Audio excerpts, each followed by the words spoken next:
বিশ্বনবী বিশাল মরুপথ পাহাড়ি পথ পাড়ি দিয়ে তায়েফের মরুজমিনে গেলেন কোরআনের দাওয়াত নিয়ে, ইমানের দাওয়াত নিয়ে। কিন্তু তায়েফের লোকেরা বিশ্বনবীর দাওয়াতকে শুধু প্রত্যাখ্যান করেই থামে নাই, তারা বিশ্বনবীর সাথে অত্যন্ত খারাপ আচরণ করেছে, বিশ্বনবীকে শারীরিকভাবে হেনস্থা করেছে, আমার নবীকে শারীরিকভাবে অত্যাচার করেছে, আমার পেয়ারা নবীর গায়ে পাথর মেরেছে, বিশ্বনবীর গা বেয়ে ঝরঝর করে রক্ত ঝরেছে, নবী জামিনের মধ্যে লুটিয়ে পড়েছেন, আবার মেরেছে, আবার নবী হাঁটতে শুরু করলেন, পেছন থেকে আবার মেরেছে, আবার নবী রক্তাক্ত হয়ে জামিনের মধ্যে লুটিয়ে পড়লেন, আবার মেরেছে। বিশ্বনবীর মতো এত সুস্ত্রী মানব, বিশ্বনবীর মতো এত শুভ্র মানব, বিশ্বনবীর মতো এমন চমৎকার দেহাবয়ব দিয়ে রব্বুল আলামিন কাউকে বানান নাই। এরকম চমৎকার মানুষটাকে তারা তায়েফের ওই জমিনে রক্তাক্ত করেছে। বিশ্বনবী দুনিয়ার কোনো স্বার্থের জন্য সেখানে যান নাই, নিজের কোনো লাভের জন্য, প্রাপ্তির জন্য যান নাই, তায়েফবাসীদের জাহান্নামের আগুন থেকে বাঁচাতে গিয়েছেন। ঠিক কিনা বলেন? খেয়ে না খেয়ে দিন প্রচারের কাজে নিজেকে দিয়েছ বিলিয়ে, তায়েফের কাফিরেরা চিনল না সে আলো, দুষ্ট ছেলেদের পিছু দিল লেলিয়ে, পাথরের আঘাতে ক্ষত বিক্ষত হয়ে সারা শরীর থেকে রক্ত ঝরে। হে রাসূল তোমাকে ভুলি আমি কেমন করে, হে রাসূল তোমাকে ভুলি আমি কেমন করে। পারেন না আপনারা? ধরুন আমার সাথে, হাজার ব্যথা বেদনার পরে ফিরে আসনি তুমি আপন ঘরে, দিনের আলো তুমি ছড়িয়ে দিতে, চলে গেলে মদিনায় মক্কা ছেড়ে। হে রাসূল তোমাকে ভুলি আমি কেমন করে, হে রাসূল তোমাকে ভুলি আমি কেমন করে।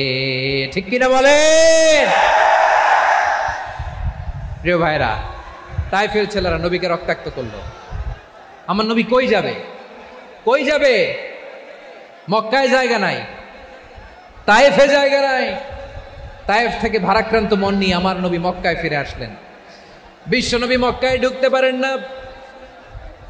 মক্কার মরুভূমির দিকে তাকিয়ে, উপত্যকার দিকে তাকিয়ে বিশ্বনবী ধা ধা করে কাঁদেন, ঝরঝর করে নবীর চেহারা মোবারক থেকে চোখের পানিগুলো বেয়ে বেয়ে পড়ে।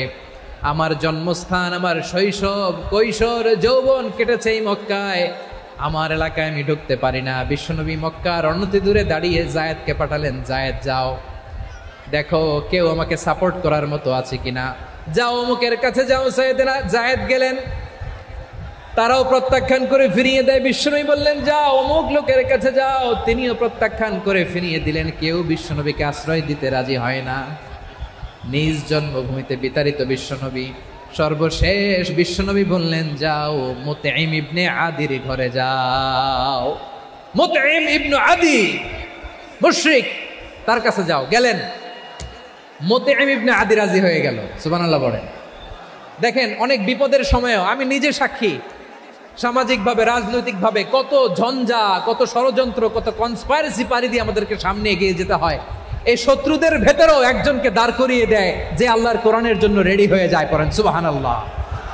মুতঈম ইবনে আদি, আল্লাহ তার মনকে নরম করে দিলেন। মুতঈম বলে, মুহাম্মদ আমি তোমাকে আশ্রয় দিব। তার দুই ছেলেকে পাঠালেন, যাও খোলা তলোয়ার নিয়ে, স্কট দিয়ে, গার্ড অফ অনার দিয়ে মোহাম্মদকে মক্কায় ঢুকাও, আর বলো আমি আমান দেব। আমান কি দিব? আমান মানে সিকিউরিটি, নিরাপত্তা। সিকিউরিটি ছাড়া, আমান দেওয়া ছাড়া কেউ থাকতে পারতো না মক্কায়। দুই ছেলে বিষ্ণু ইসা ইসলামকে নিয়ে আসলো। নবী কাবার চারদিকে তাওয়াফ করলেন, নামাজ পড়লেন। আবু জাহেল, উতবা, শাইবা, ওয়ালিদ ইবনে মুগীরা সবাই দেখে, কেউ কিছু করতে পারে না।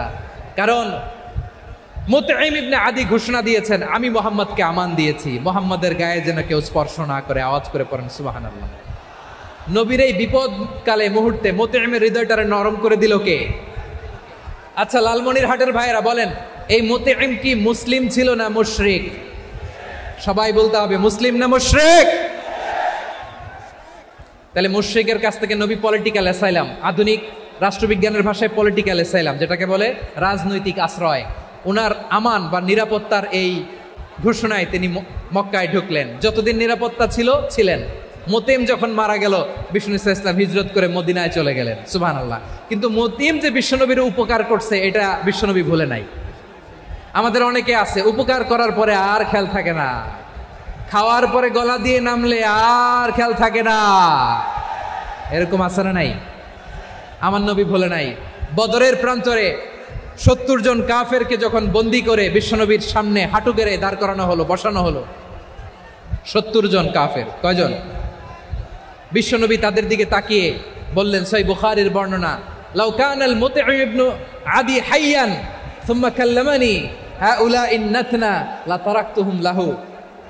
বদরের প্রান্তরে 70 জন বন্দী কাফিরের দিকে তাকিয়ে আমার নবী বললেন, আজকে মুতঈম ইবনে আদি যদি বেঁচে থাকতো আর তোমাদের 70 জনের ব্যাপারে যদি মুতঈম এক বাক্যে একটা সুপারিশ করত, তার সম্মানে আজকে তোদের সবাইকে আমি মাফ করে দিতাম। সুবহানাল্লাহ। নাই?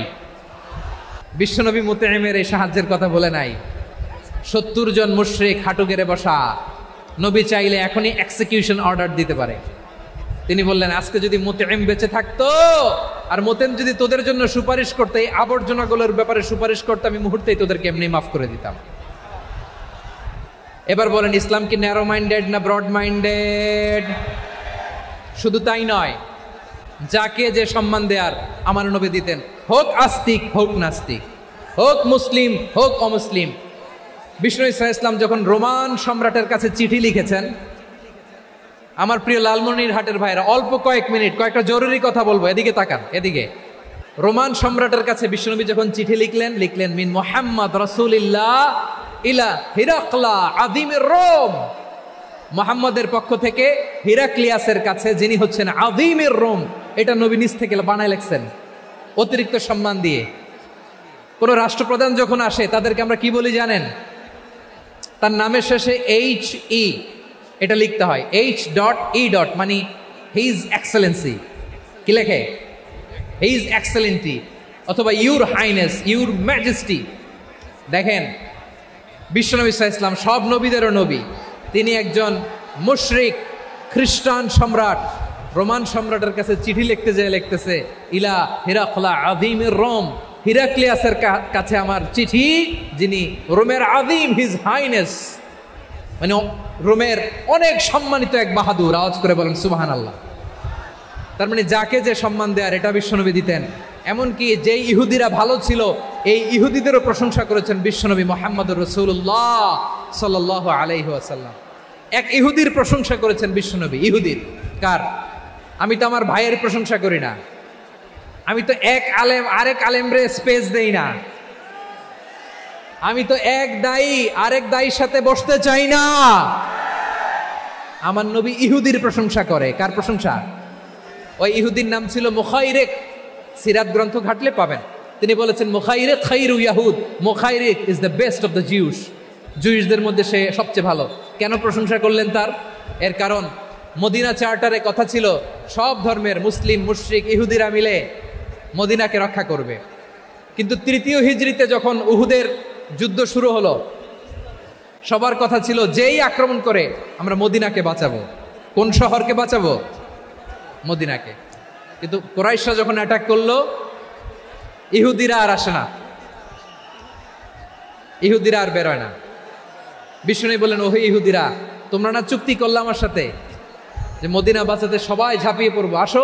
একটা ইহুদিও বেরোয় না, কেউ আসে নাই সেদিন, একজন ছাড়া। তার নাম মুখাইরেক। তার নাম কি? মুখাইরেক বাহাদুরের মতো ঘোড়সওয়ার হয়ে বেরিয়ে গেলেন এবং বললেন, গোটা ইহুদি সাম্রাজ্যের একজনও যদি না আসে, আমি মুখাইরেককে কেউ ঘরে আটকে রাখতে পারবে না। বেরিয়ে আসলেন, এসে বললেন, আমি মুহাম্মদের পক্ষে যুদ্ধ করব। আমি মারা গেলে আমার সম্পদ আমার উত্তরাধিকারীরা পাবে না, আমার সম্পদ তোমরা মুহাম্মদকে দিয়ে দিবা। সুবহানাল্লাহ বলেন। উহুদের ময়দানে 70 জন মুসলমান শহীদ হলো। এই ইহুদি, সেও মুসলমানের পক্ষে যুদ্ধ করে নিহত হলো। সুবহানাল্লাহ বলেন। মুসলিমদের লাশ যখন নিয়ে আসা হলো, এই মুখাইরিকের লাশও নিয়ে আসা হলো। মুসলিমদের লাশের পাশে মুখাইরিকের লাশ দেখে বিশ্বনবী মুখাইরিকের প্রতি অনেক খুশি হলেন। আর বিশ্বনবী খুশি হয়ে বললেন, মুখাইরিক খৈরু ইয়াহুদ, মুখাইরিক যদিও তুমি ইহুদি, তারপরেও তুমি সব ইহুদিদের মধ্যে সেরা ইহুদি। পড়েন সুবহানাল্লাহ। আমার নবী ইহুদিকেও সম্মান দিতে কার্পণ্য করে নাই। আওয়াজ করে বলেন আল্লাহু আকবার।